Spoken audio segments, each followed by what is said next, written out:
T.W. Mock, Episode 1, God of War.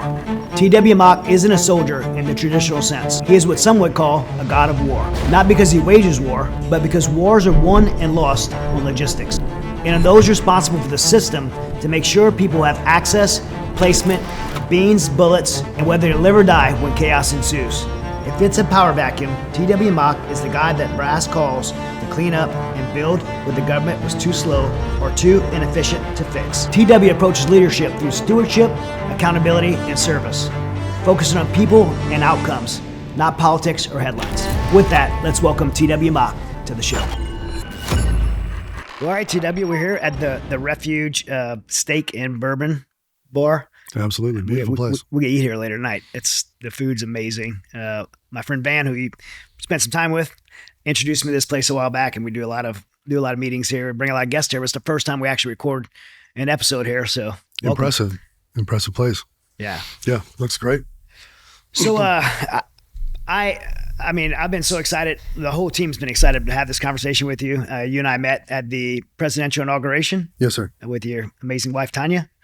And we got to know each other a little bit. You're getting involved with the Resilient Project, one of the efforts that we have to get veterans stored in the show, military first responders on this show, get guys physically well through places like Bioaccelerator and get in a place like Mighty Oaks. But your background is just is very, very interesting to me, and you've lived a pretty amazing life. You built multiple companies. One of them is Tactical Advanced Deployment, and the other one, Orion Global Intel and Technology. And since 2017 alone, I know numbers out there on the internet.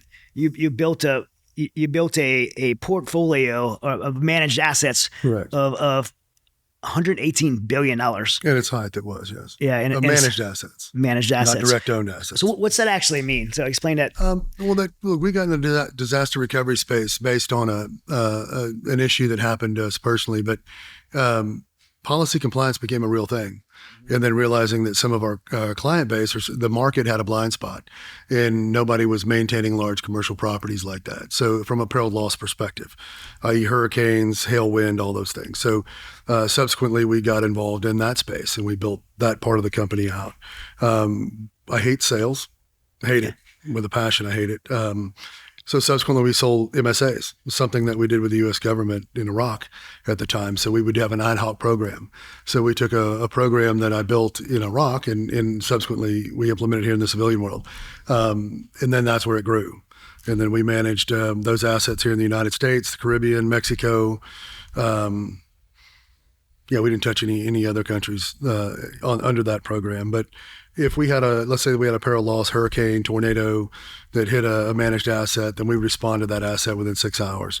Mm-hmm. You as the insured have a financial responsibility from those policies that you sign with your insurance provider to subsequently mitigate further damage. And that's subsequently what we did, is we basically covered your policy compliance for you as the insured. We carried the cost, we carried the assets, we carried all of the things that went on with those programs. Was widely successful for a multitude of years. It still is for the most part. We just don't engage as much as we used to following Hurricane Ian. So Hurricane Ian was our last big push into the hurricane space. But subsequently, we haven't re-engaged too many disasters up until this recent disaster, and we're on the fence whether or not we're going to do something with that. If we get requested, we go. Yeah. If we don't, we don't. So it's kind of how we position that. But we've also given a lot in that space as well. So it's given us the opportunity to, like in Hurricane Ian, I know we were one of the first civilian helicopters on the scene. We did search and rescue for almost 2 weeks and flew mission sets for that, donated that to the local, I think it was Clark County Sheriff at the time. They lost 3 of their birds. We donated our helicopter to them and put them out there in the air. And it was just an interesting relationship as you work with law enforcement locally and first responders, and realize that they're also, in their same boat. Yeah. One, they live in the communities, but secondarily, they're having to not only take care of their lives, but take care of the community. So we got compassion around that and just, help them out when we can. So the program actually served a bigger purpose. Yeah. Yeah. All this started for you in 2007. You walk into Iraq without a government contract, without any institutional backing. Nothing. $25,000, about to go bankrupt. What led you to do that? Like, why'd you just go in Iraq on your own? It was interesting. We had sold my first company in which was a gunfight. It was my first business divorce. And I thought, everything had this fairy tale ending, right? It didn't. Right. But subsequently it ended horribly and we came out of it okay, but we invested heavily in real estate at the time and the recession started hitting us quickly. But subsequently that, I think our son was amateur motocross at the time. I was at his training facility in Florida. For motocross? Motocross. Yeah. Like supercross, motocross. Yeah. Did that for 16 years, from amateur from the age of 5 all the way to 21 is when he got off the bike. Through everything, through every piece of the history of that. But subsequently, we was training track and my lawyers called and said, "Hey, you're bankrupt." And I'm like, "What are you talking about?" Like, it had this happen. And I didn't manage my life at that time. And somebody else did. And subsequently, my real estate at the time they were calling in loan to value ratios are falling out. So I had to put up all this cash in order to keep my real estate in check. And got a call from a friend at Lewis Berger Group that was doing some work in Iraq at the time and said, "Ben, you've got to come see this. It's the Wild Wild West." And I said, "Really?" And I said, "Okay, well, I'll play along." So I walk into my wife and I tell her, I said, "Hey, I'm going to Iraq." And that started its own dumpster fire in my house. Yeah. Because I was not a warrior like yourself. I was a civilian contractor. And so I flew into Baghdad with nothing. I had 25 grand. It was my Hail Mary pitch and going to make something happen. And anybody familiar with VBC and Victory Base, they know where the Flying Man is and Route Irish and all those things. I lived in a 20-foot sea container out past Flying Man. I don't look Iraqi at all. Yeah. So, I look Texan and subsequently they can pick me up from the street. But that was probably the single biggest learning experience for me in my life, was teaching me how to learn and actually blend in with the ecosystem and survive in a world where they wanted to eat you at the time. So I did. And subsequently the first contract that I got on the base, a U.S. base of all things, with a visitor's pass, right? I wasn't even allowed to go on the damn base, so it was crazy. Got on and we did the overhead distribution and flew back to the States, and American Express and I got to know each other real well at that time. So I leveraged everything in my life to get this down the street, and we flew what was missing in the contract. We flew that from Fort Lauderdale. I bought it from a Jewish distributor that I knew, and at that time I was really bought into, hey, let's just shove it down Saddam's throat kind of thing. And but long story short, flew that into Baghdad.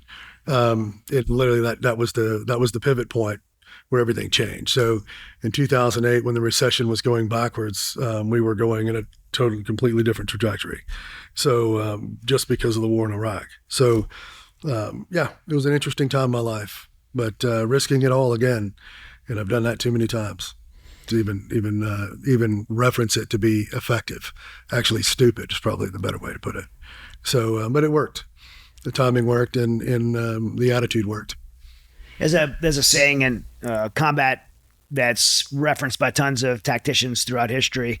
It kind of boils down to amateurs talk tactics, and leaders, experts talk logistics. What's your perspective, just being through war and recovery, humanitarian stuff, that just tell us why logistics are so important and so vital in war zones. I would volley this back to you. I'll tell you why. And I'm going to ask you, this is a question. Yeah. Right? Coming from a civilian to an operator. Yeah. Can a dev team survive without a supply line? No, absolutely Okay. not. Well, there I rest my case. Yeah. Right. So the best warriors in the world are only as good as their supply line. Yeah. In resupply. So I picked up on that very, very quickly. I picked up on that logistics was the blind spot. Not that the U.S. government had missed it, but the ecosystem had missed it, because there were so many roadblocks and inconsistencies within the system within Iraq. That's what I hyper-focused on, was one of the compressive market sectors in that region at the time, because nobody was there. Why did I do that? Because I was weak, right? I wasn't you. So I couldn't go do things that everybody else could. I couldn't go up against Halliburton. I couldn't bid on them against jobs like that, but I had to pick up their blind spot. And I just became extremely effective in one specific market niche. And subsequently, that's what started building that whole ecosystem, was was really logistics. And then that's when I understood the dynamics of logistics and how powerful it really is. So even to this day, I mean, that's part of our core business in another business that we're involved in. And then subsequently what that ecosystem is. And that is all about logistics. Yeah. So I'll reference Moses 1. It's logistics. Everybody thinks it has to do with Israel. It does not. It's who actually got in there first when we got the call. So, you're racing against some of the biggest in the business. And we come flying in there with a hawker like we own the place and literally fly the first leg of them out. And everybody's like, well, how'd you get in there? You couldn't even get insured, and things like that. So it was a very interesting, it's still to this day, it baffles me because it's still a blind spot in the ecosystem today. Logistics are a massive piece of it. Every military operation knows this. I mean, in our ops order, we give operation orders for every operation you're on. It's acronym called SHMEAC. It's 5-point order, right? Situation, mission, execution, admin and logistics, and command and control. And admin and logistics, command and control, the foundation of an operation. Without those, you can't operate. How are you going to get there? Yeah. What are you going to eat when you get there? Like, who's going to bring you more bullets? So I'm just using that as a very granular.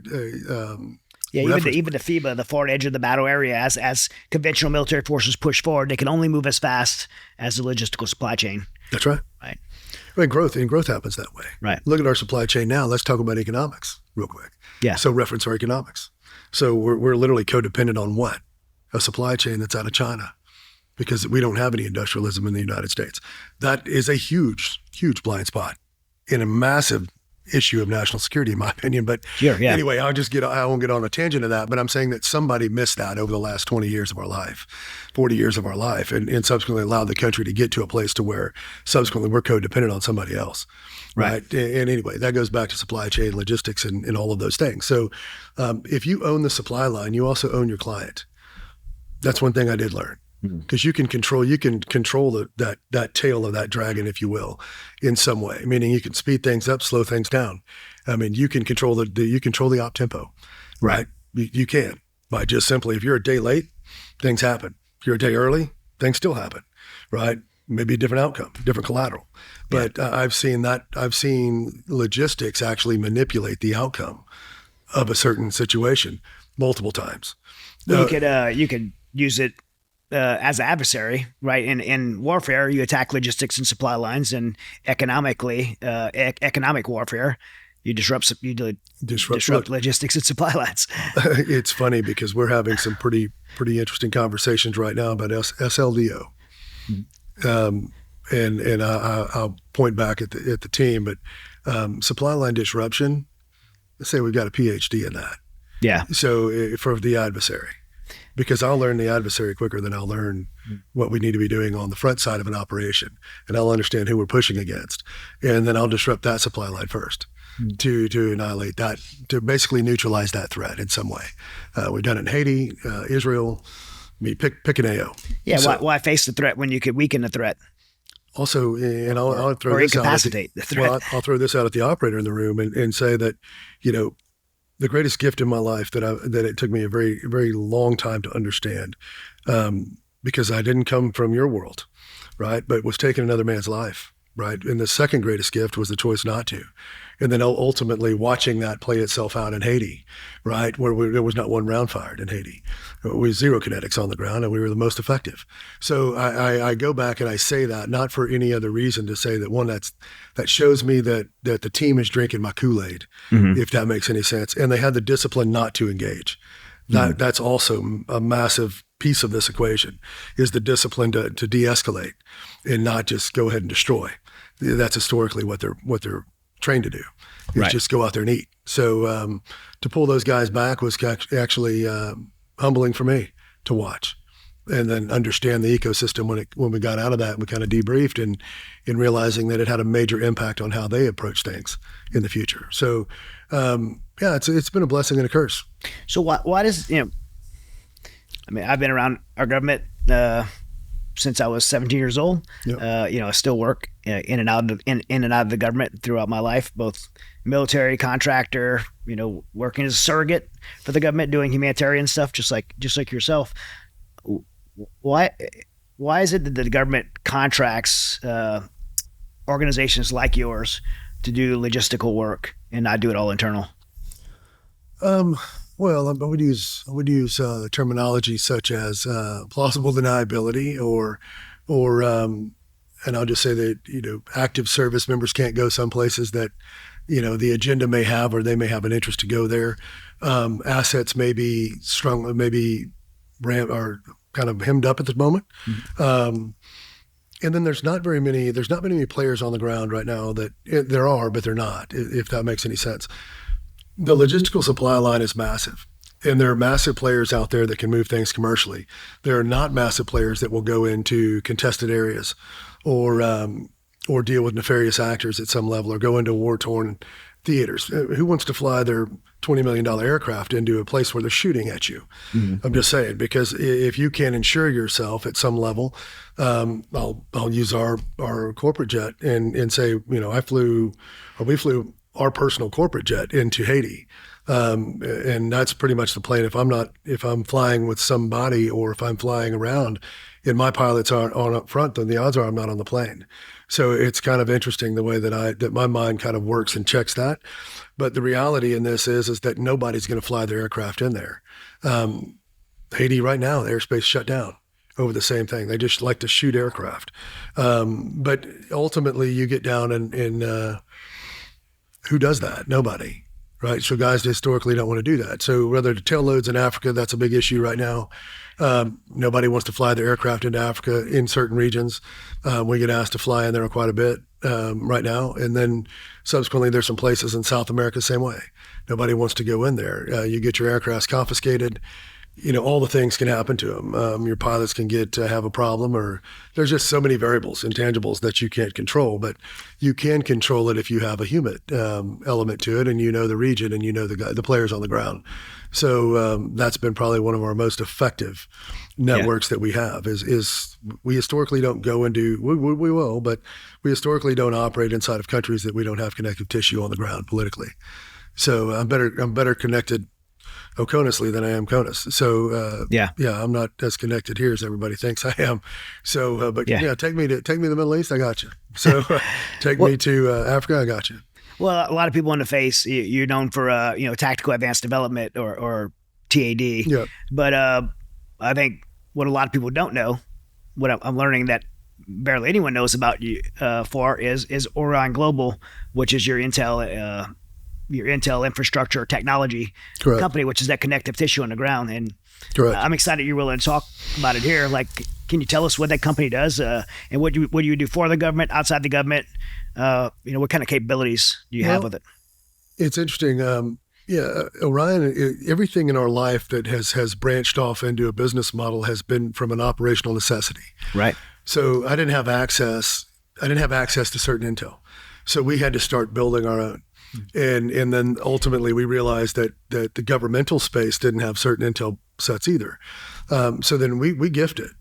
We've never sold it. To this day, we've never sold the intel. We gift it. When you say sold it or gifted it to the United States government? We'll just say to parties within the United States or touching the United States, at some point they know where to take it, that, maybe the United States needs it for something. We see things going on the ground because we're on the ground that they don't. And then subsequently we realize that they have a blind spot. And we're like, hey, well, if you need that information here, I'm just going to give it to you anyway. Trust but verify. Yeah. Don't take my word for it. Right. Go look it up. And satellites and drones don't look inside of rooms. Well, and they're also not in the private conversations that actually happen on the ground, right? They're not in that ecosystem. They're just not. They don't know the connective tissue. They don't know, all the componentries that are moving around in that world. They want to, and I've realized that they can from a topical from 95,000 feet, but they can't from 2 feet. And I realized that there was a massive blind spot in that region. So Orion was built out of something that we were already doing operationally. And then secondarily, that moved into you have better connective tissue on the ground, even in Central America. You have better connective tissue in Mexico. You have better connective tissue in Central and South America that we have. We know the players, but now you know the ecosystem. So it's this interesting marriage of, hey, well, what do you have? What do you have? And I'm not read in on some of this stuff. Right. I'm just a ground pounder, and we're just doing our thing on the ground, and we pick up intel, and it may or may not be beneficial. We're like, hey man, if this helps you, that's great. Still do that to this day. I mean, we still drop intel back and forth, and we've got intel groups that are literally operating right now around the world. So they're operating in Eastern Europe, operating in the Middle East, operating in Africa, South America. So, and we push that intel out to the players that I know or relationship wise that might benefit, or they may or may not already know that. Yeah. There's some, it's very interesting. It's what I'm saying. I mean, even right now to some of the responses I get from inside the Beltway, as I call it. Yeah. Because ultimately I'm like, hey, did you realize that this guy's getting released tomorrow? Or did you realize that this is happening? Or did you realize that these are on the ground? And I'll use the Sudan conversation. I mean, that really came down to us saying, hey, I won't fly a C-130 in there. They're going to shoot us down. Like, why would you say that? I'm like, because they have Chinese anti-aircraft weapons sitting at the end of the runway. They just fired on XYZ. You guys didn't see this? I mean, what are you doing? You're sending me into a place to get slaughtered. So they didn't know that. One of the things I found in, because in the past I've worked on the humanitarian side as a surrogate to the government. For those listening, when you talk about humanitarian rescue operations of Americans or expats in foreign or particularly war zones, you really have like three options. First would be diplomatic. Second would be military action. Third would be covert action. A fourth option would be a surrogate outside the government, where the government has a non-attributed relationship with someone to execute something like that. Agreed. And I want to be very clear about something. We have never executed that for the U.S. government. Right. Ever. So it is usually commercial application, or it has been a state-run operation. For the rescue. For the rescue. That's operations. Correct. That's correct. Yeah. So not to be misrepresented anyway. Now, we backed up the U.S. government on certain things. 12-day war, we backed up things in the Middle East. But we've never done it or been paid by the U.S. government to do any of that. Which makes it not a fourth option, right? It would make it a third option, because as soon as there's an exchange of funds, now it's a government operation. This is the way the government's structured. Oh, I understand. So it's a metaphorically speaking for those listening. Yeah. In the room. Yeah. So yeah. I just say that because that's kind of the way we've worked, particularly when I was working on the operations in Ukraine. It was in that sense truly a fourth option. Now, my question for you though is something I ran into. Usually that's done out of relationships, like long-term relationships established. Do you have any idea, like what would be how do you maintain continuity in that? Like I'm asking this personally because I've sat down with like Sebastian Gorka, in the DNI office, and like, how can we do this that's outside of my personal relationships, that is longevity and outlast the relationships that I have? That way, when the government needs a friend to do this, is well. But here I think here's an interesting response to that, because, look, sustainability in playing the long game is something that I've done, and I think it's been to my own detriment, right? Because everything in today's world is almost transactional, even at a government level. Right. So if you're not part of that GOB network, and I'm not calling the government out, I'm saying I bleed red, white, and blue. I bled for this country. I bled for this state. You get where I'm going with it. I'm not being negative in any way. What I'm saying is that they call on their ecosystem that they trust. And that comes with a passing of administration. And that also comes with commanders actually retiring from the space. And then you lose that connective tissue. So, as I've gotten older, I've realized that, and we've had this conversation internally, am I even relevant anymore? Yeah, you lose it. It changes so quick. It changes so quick, and that's something that I guess I'm probably coming to terms with. Yes, are we effective? I think we're one of the best effective teams on the ground. I don't care who you put us up against. I do think that we can probably outperform 90% of them. 90% of them will also get in our way because of just that problem. They don't like to get beat. They don't like to, they don't like to be second. And I can appreciate that environment of competitiveness. But at the end of the day, the last I checked, when you've got an American, I don't care who you are, you've got an American that's stuck in a country that is literally and it takes a very special appetite, as you know. Yeah. Not everybody, I'm pointing outside the window, but the mass community of the world, if they think it's cool in simulation, they can watch all the movies they want, but until they have some go wing and buy them, that becomes very live and very real to them. And then everybody usually runs for the hills at that point. It takes a special appetite and a very interesting dichotomy in group of guys to actually jump in there and do something. So, and it's a very small window. It's a very small window. It's a very small circle, for that matter. So it's I would say that the guys at the front of the bus are going to get on first, and we're always the last string. And if it all goes wrong, or if everybody else just overwhelmed. So is there like a real world example that you're comfortable sharing about, like Orion, like an intel or a technology operation? Sure. I mean, Red Sea is really probably the first time that we saw a utility, an application for it, and a need. Yeah. And that's coming through another group, and realizing that they were looking for something that they couldn't find, and subsequently we were sitting on it. Mm-hmm. And I said, well, maybe you need to look over here. And we gave them. I said, we don't know we don't know the names of the vessels. We don't know anything. Talking about the Ghost fleet. So the fleet that moves the Ghost oil for Russia and Iran and things like that. And subsequently we're watching them pass through IO every day. Yeah. And I'm like, oh, well, here's an Excel spreadsheet of, all these vessels. And we track them, and here's where they're loading, and here's the the proxies, the cutouts that are actually buying it and flipping it and all the things. And vital intelligence, real-time intelligence. I thought they knew. I mean, I just literally, I didn't know. So I wasn't passing it up the hill. I mean, we're in a commercial application at that time, and we still are, but I'm saying that we're literally commercially driven at that point, where we're watching the United States, we're watching U.S. allies in the region, but we're not seeing any engagement. It was the strangest thing that I'd ever seen. So under the Biden administration. So it was, I know when this union got hit, I think, I forget what was out there in proximity of the vessel, and I'll leave it nameless, but subsequently I know they were 32 kilometers away or some sort, mm-hmm. and did nothing. So, and I know they had the firepower to actually stop it. So that showed me that we had a major disconnect in intel. No, that's one application. Even in back to the Red Sea again, a secondary application was the Greek shipping owners that were actually paying the Houthis for passage through the Suez Canal, or passage through the Red Sea in the Gulf of Oman, literally on a monthly basis, to the tune of almost 100 million or better in the height of it. So they had no idea who those guys were. And, here's a laundry list of. Now, does that directly correlate back to the sanctions, or back to them effectively addressing ghost vessels? Probably not. Did it add to that? Yeah, I would have to say it did. I would say it did. Yeah. I'm not taking all the credit. Yeah. I'm not taking any credit for it. I'm saying that I know they didn't know when we started the conversation, and then they knew. Yeah. So how did they get there? I'm glad they got there. That's what I'm saying. Yeah. I'm glad that we could be a part of that. Yeah. So just by default. Well, I don't want to leave behind, tactical advanced development, because you get done such great work there. Your son's a big part of it. He's sitting in the room with us somewhere. It's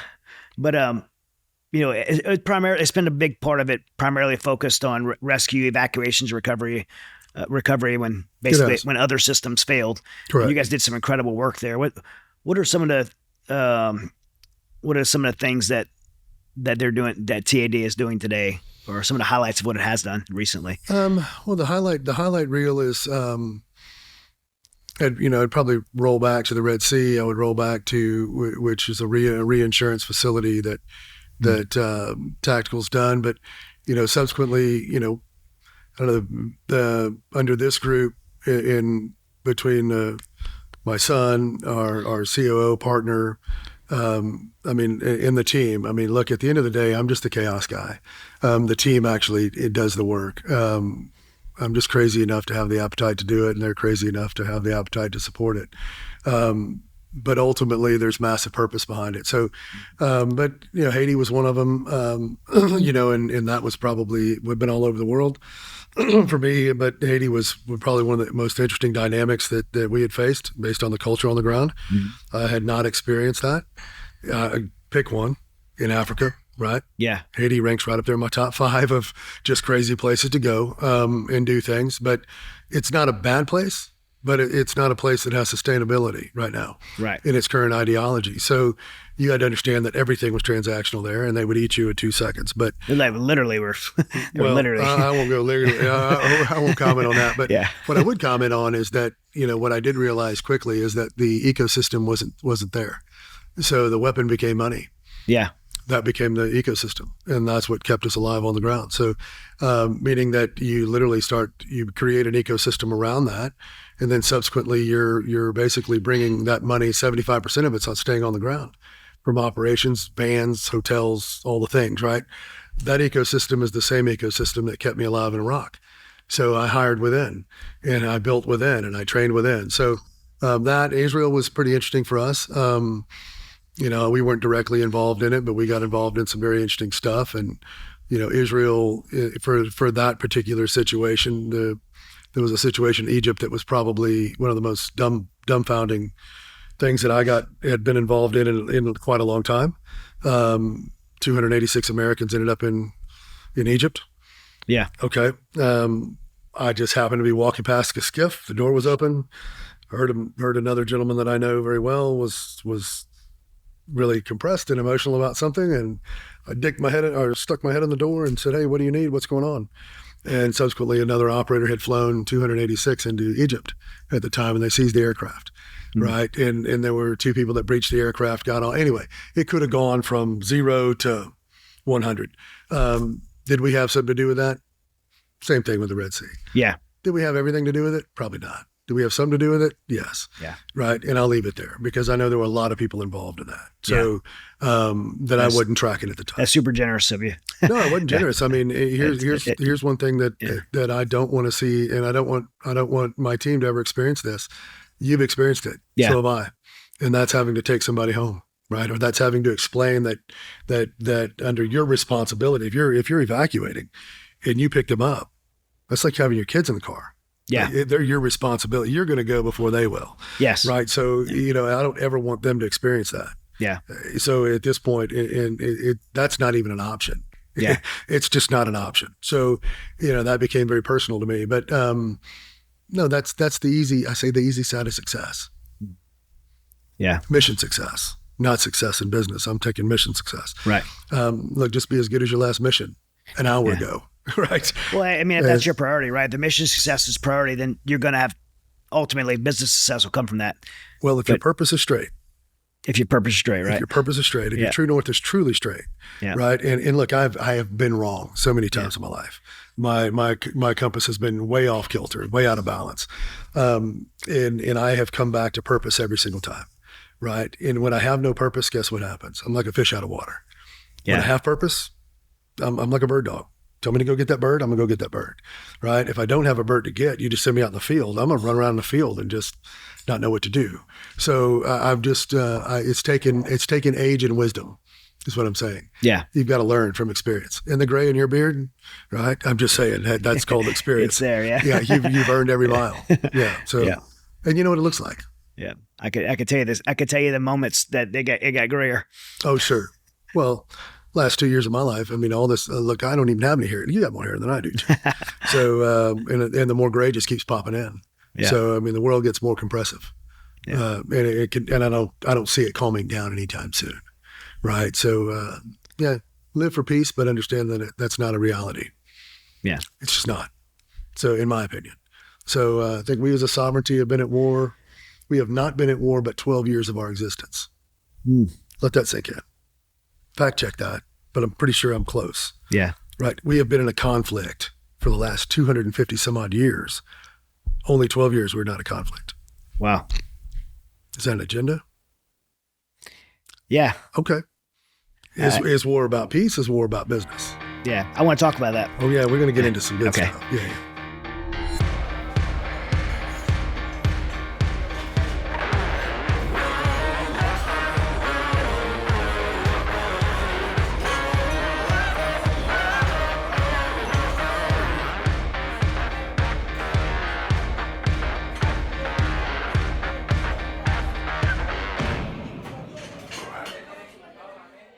Yeah, so we left on a really interesting segue, which was military. Essentially, you were referring to the military-industrial complex. And I think before we get going into that topic, I personally want to say, to cover my own butt, that people don't misunderstand me, because I bash on the military-industrial complex as a theory often. But the truth is, I'm a proud American. I'm a patriot. And there's nothing I want more than America to be the strongest, baddest, most capable country on the planet, to keep our nation safe and be the big dog on the block to keep the world safe when we need to. That's right. And I'm with it 100%. We cannot do that without having the most robust and effective military industrial complex. 100%. However, I'll caveat that. However, it leaves a lot of room for abuse. And leaves a lot of room to question why the United States has been at war all but 12 years in our existence. Is there an opportunity for abusing that and profiteering off of war? Do the people that have the ability to start and end wars have, through lobbying and financial interest in being warmongers and neocons? Well, here's what I would say. Well, a couple things. One, I want to fact check the 12 days, or 12 years. But I'm fairly confident I'm pretty close to that.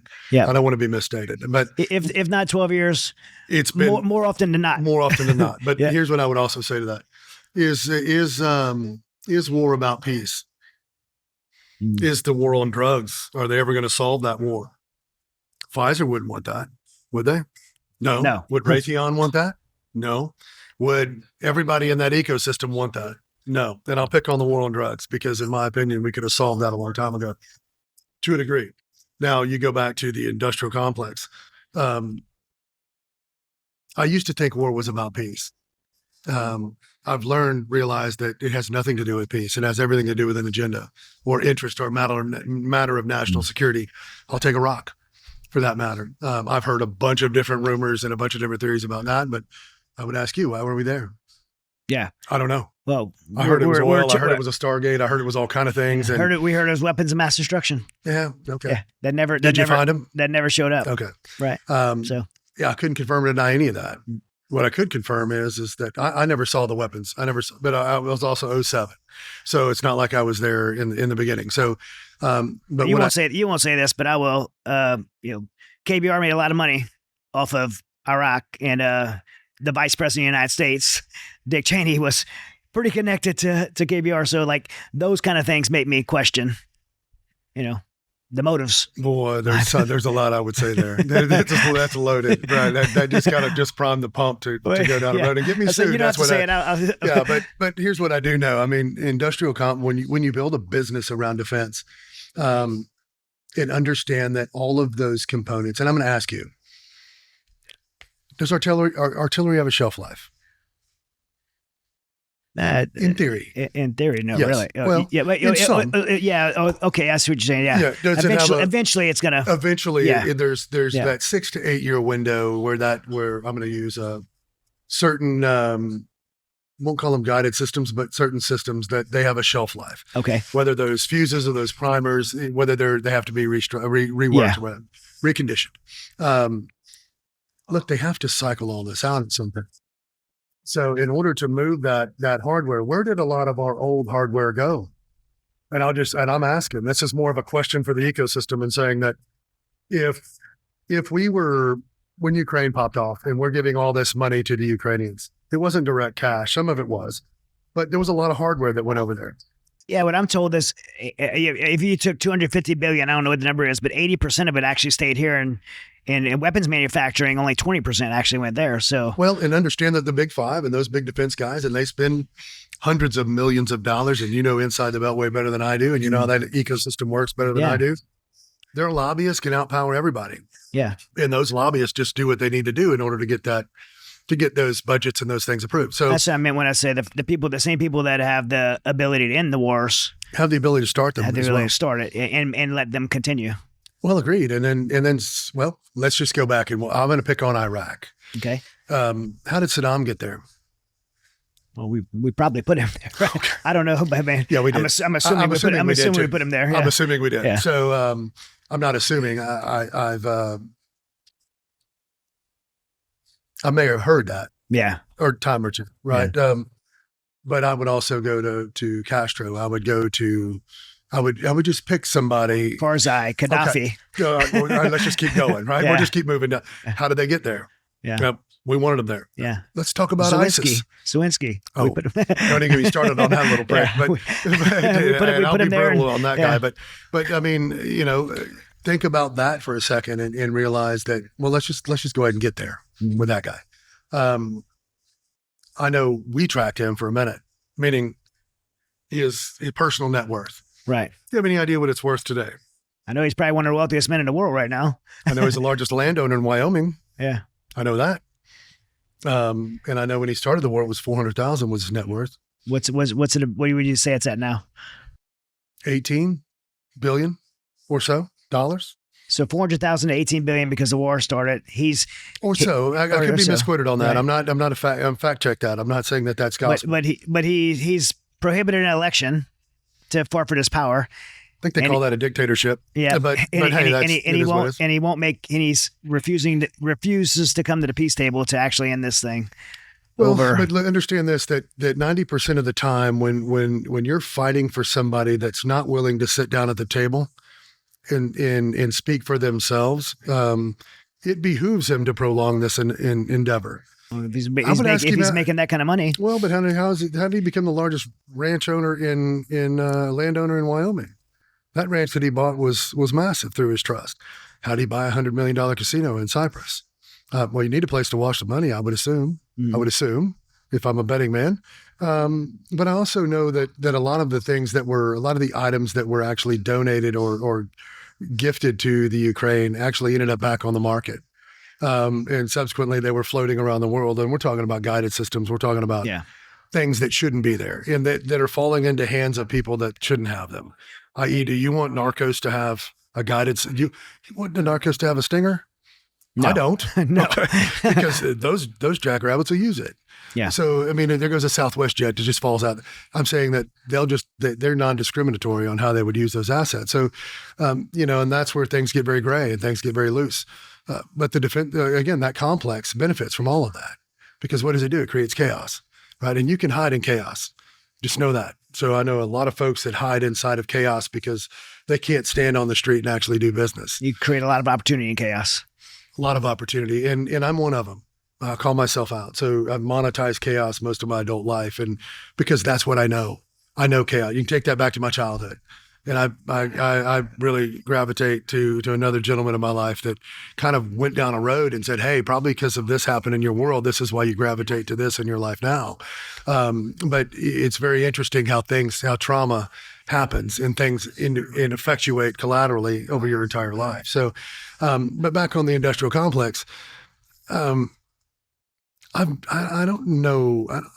Well, let's just say this. War is our defense is hidden in peace as well, in humanitarian, and a lot of folks use that as a cover. And quite frankly, if they don't like the team on the ground, then we just run around and we change it. And whether we need to start a war, we don't. But ultimately, that feeds the entire industrial complex. But it's me being probably topical in the conversation. Well, I mean, how do you solve that? How do you solve? I think term limits in Congress is one of these solutions to it. But absolutely, but they're never because when you're in there for an indefinite amount of time, now you build relationships and you're lobbying for indefinitely. Don't they call that a dictator? Yeah, I mean, at some point, I mean, if you're not cycling, well, I'm going to pick on Pelosi real quick. Right. I have no respect for her, and I'll call her by name. So it knows I'm not metaphorically speaking for this in the room, right? But let's just go there and say, okay, well, and I understand our ecosystem. I'm not shooting at their wealth. What I am shooting at is the fact that they've stayed in a position of power, right? And you're telling me that over that entire time, based on all of the history that's gone on, that there's been no abuse of power? Yeah. Come on. Look at their bank account. Yeah, okay. Well, you said it. I didn't say it. But ultimately, that situation, I will leave him nameless, right? Texas. Okay. Got you. Okay. Yeah. All right. Everybody's got you. Okay. But go ahead. All right. But how many times do you have to kick that bear? Yeah. Before somebody kicks it, right? And I'm not saying it's good or bad. I'm saying that ultimately you can literally take it as close to home as Texas and then subsequently look back at the entire Beltway. And look, I think there needs to be term limits on everybody that walks through that door to include this state. We'll just talk about Texas. I mean, there is no gubernatorial term limit here. So, I mean, you can run what you brung till the people quit voting for you. Well, our founding fathers never set up the system to be that way for career politicians. It was set up for citizens like you and I to come out of industry and represent our constituents, our fellow constituents, as a representative of the constituents, Sure. and then come back to the workplace and let somebody else go. That's the way the founding fathers meant for it to be. But how do you take that back now when the people that would put term limits are the people in power? Like, is it even possible? That's a good question. I don't know the answer to that, but what I do know is that I'll also pick on the lobbyist groups around inside the Beltway. They're a necessary evil because that's the way business is done, and that's how everybody negates themselves from the risk of foreign corruption practices and all the other things that come along with operations with the U.S. government or anywhere else in the world, business world. So there's no stopping it. I don't think that there is, because the ecosystem is actually designed to support. So you're telling me that what does a congressman make today? The 200,000 average. Can that congressman get on his jet? No. Okay. Why is he on it? Yeah, they're on it all the time. Yep. I'm gonna check that box. Yeah. I'm gonna leave it there. Yeah. To operate and run that kind of operation, that's not a $200,000 a year operation. Right. Just say it. So I personally do think they should make more, especially if they're expected to be in DC. So do I. But I mean, I've got no qualms with that. But what I do have qualms with is. But where are they getting money? But having access to lobbying money is. Well, there's not a lobbyist that I've dealt with in my ecosystem that hasn't been attached to the performance level, right? Their job is to go out there from connective tissue. And I'm picking on the lobbyist world. I'm saying that something's got to happen because ultimately, look, I'm 56. Even if I get, if I run another 30 years down the road, it's not me that has to fix it. It's my grandkids. It's my great grandkids that they're going to pick up this $37 trillion in debt. And anyway, so every 75 cents of their dollar is going to go out the window. So, I mean, realistically, they're never going to experience a life that you had or I had because it's just simply going to be priced out of their economics. Sure. So, I mean, you look at sustainability and what does our world look like without change right now? If we don't change it now or real soon, I think humanity will eat itself. Yeah. Meaning that this becomes $25 to buy it, which means they don't buy it, which means the company goes out of business, which means the employees don't have, you get where I'm going with this. Right. Like the ecosystem starts colliding and collapsing around it. So defense is one thing that you can bank on. There's going to be a war. Yeah, it's too profitable. I mean, and not at just the cost of our tax dollars, but at the cost of human life around the world. I mean, you look at someone like Zawinski, who's again, we don't know the number, but let's say 400,000 in wealth to 18 million. Whatever that number is. Whatever that number is, right? 18 billion for the record. 18 billion, yeah. Like whatever the number is that he's worth, at the cost of over 1 million of his people, or a million human lives, maybe more. We don't know the number, but at that cost of that, that's the real ROI on that? That's a real tragedy. No, it's more than that because you've wiped out a generation. Yeah. You wiped out multiple generations at this point. Selling his own people safety and lives and security for war profiteering and for the profiteering of people. But they would hang you and I for that. Absolutely. They would shoot you and I for that. Yeah. I believe. So I don't know. It's a weird dichotomy. Some get away and some don't. But I'm not even focused on that. I'm saying that it's intentional. Yeah. And there's certain things that happen around the world that actually would lead you to believe that's one hell of a choreograph. Yeah. Is what I'm saying. Now, as we talk about the military industrial complex, you're part of that. You've worked in moved ammunition. Like, what was your? Well, I would say this. There's a couple things I'll brush on with that, but and I say you're part of that in a positive way. Like, yeah, it was the worst decision I've made in my life. Really? Oh my God, yes. Okay. I'd never been in that space, and I wish I never would have jumped off in it. I wish I'd have listened to my wife, but for the record, yeah, she said absolutely, this is crazy, don't do it, and I didn't, and I did, and subsequently it cost me almost everything in the process. Okay. It did. True story. And damaged so many relationships in my world that I wish I'd go back and claw some of that back. Yeah. But it actually happened for a reason. And I'm glad it did because it literally, it shook my tree to the core to the extent that it got a lot of the bad apples out of it that I didn't know were sitting there. But it shook a lot of things out. And because money started turning people against the entire ecosystem, and then they start questioning things, and then they start shooting at your character, and they just do all the things, right? Right. And I just sit back there and take it. And I just sit back there and listen to it. But what turned me off from it the most was actually the leadership that I was dealing with at the time,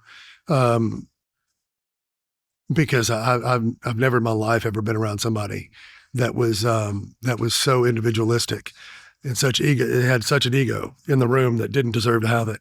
He hadn't earned it. It wasn't confidence. That was just absolute arrogance. which turned me off from it. So I made a decision to walk away, and that subsequently cost me a lot when I did. But then subsequently been involved in some other stuff, and I would say that perception reality is real.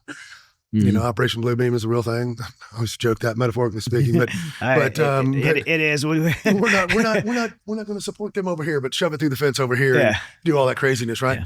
I get it.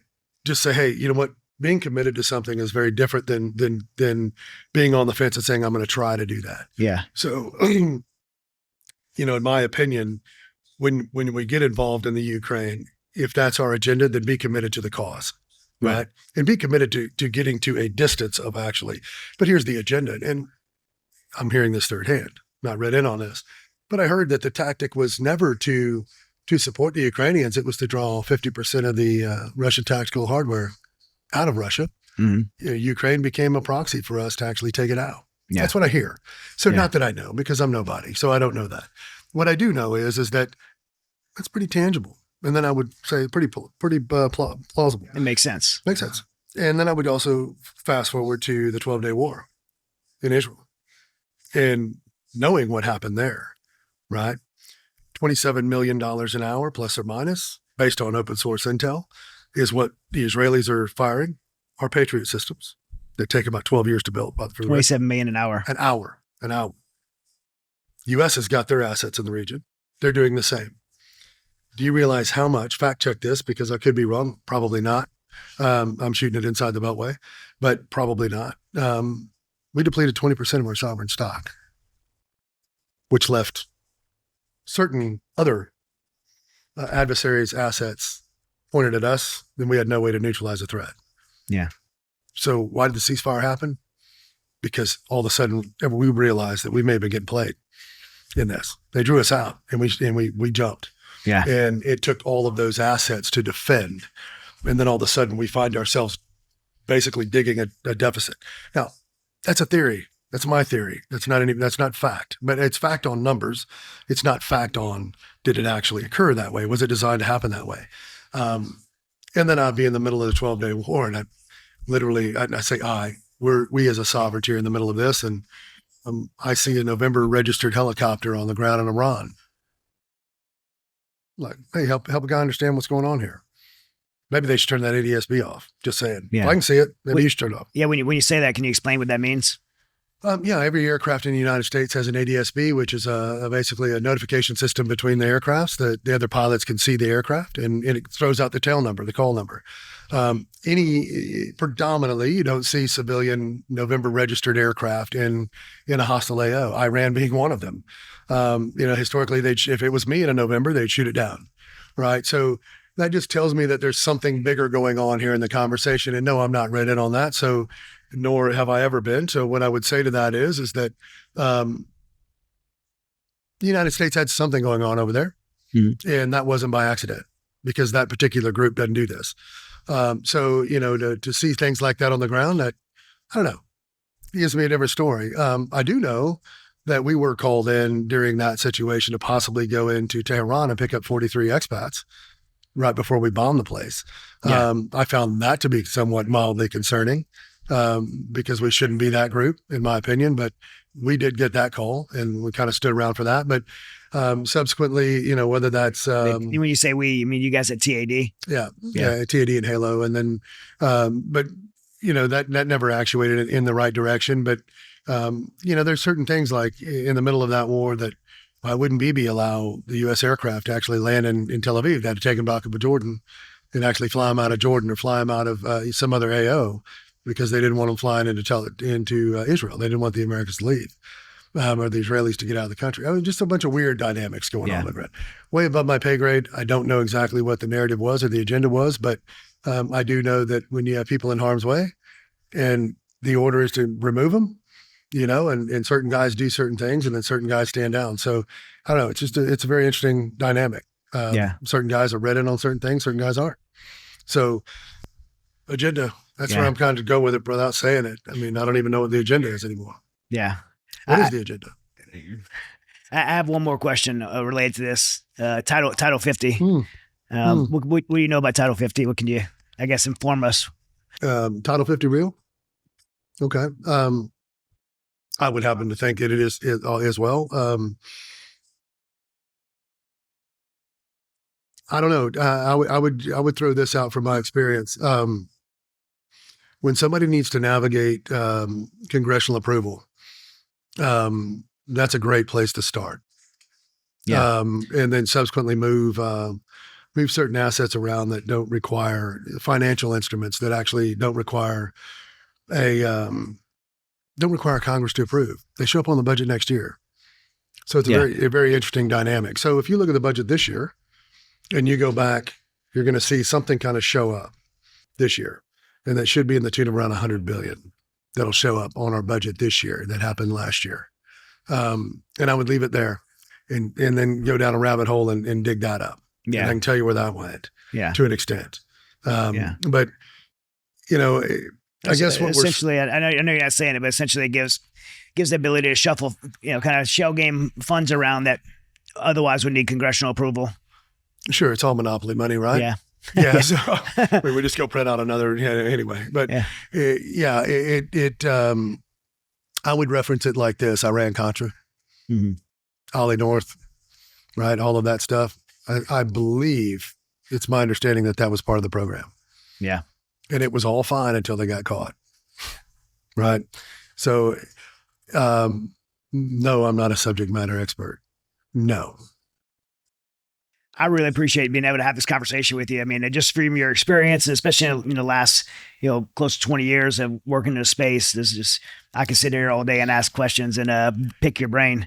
But I want to shift from the topic of, your contracting world and stuff, and just a personal thing. Like you grew up where your parents were successful, and then you kind of went on your own and started from scratch on your own and built this incredible empire. There's some stories of resilience in there. And so the show is the Resilient Show. We have so many people listening for stories of resilience. Like, what advice would you have to everyday people in everyday life, entrepreneurs, people that are just looking for just a little bit of wisdom and advice on being resilient in life? Don't take it so serious.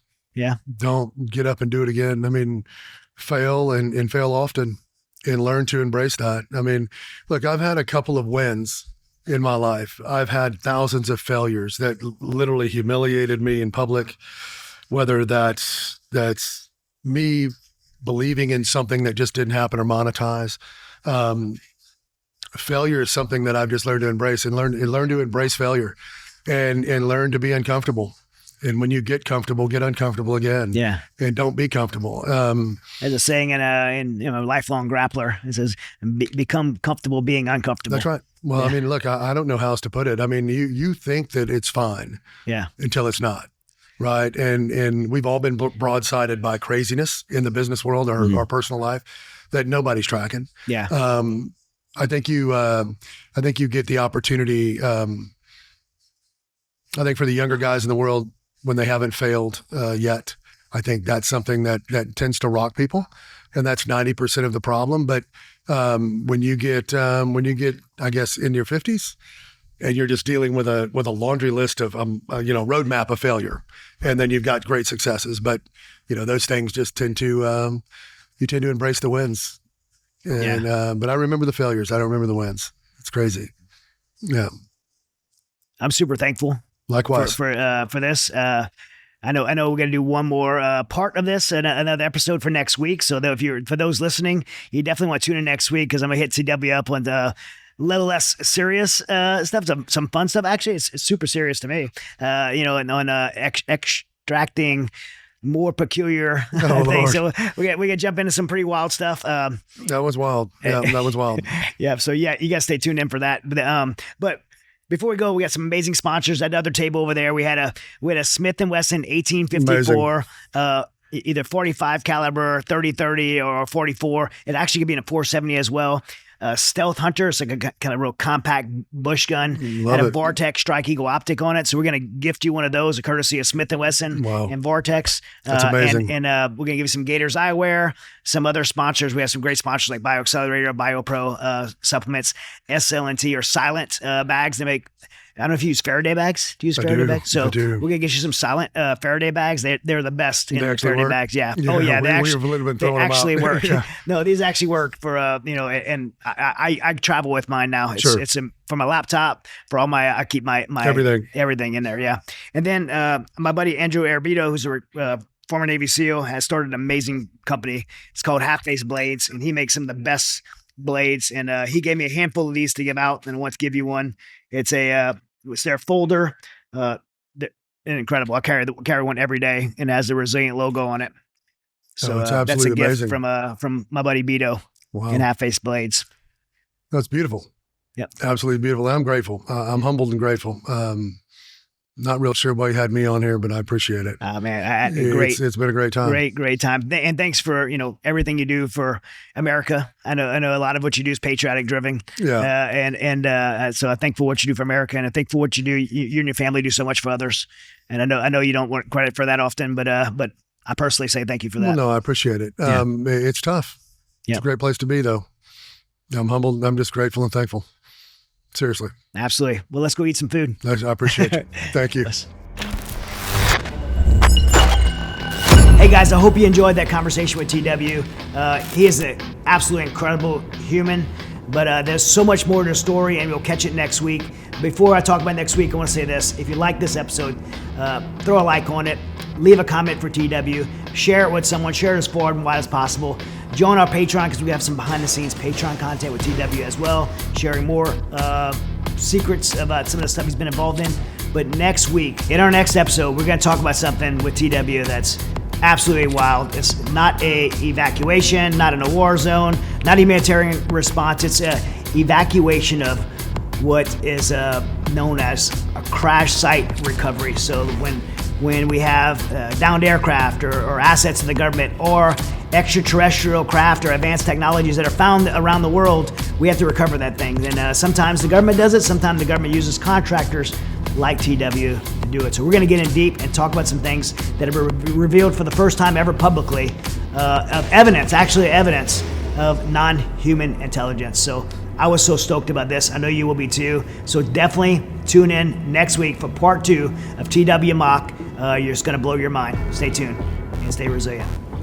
Hey guys, thank you for watching this episode of The Resilient Show. I hope you enjoyed it. If you hadn't already, please click subscribe so you don't miss any future content. We have so many amazing guests scheduled and you don't want to miss it.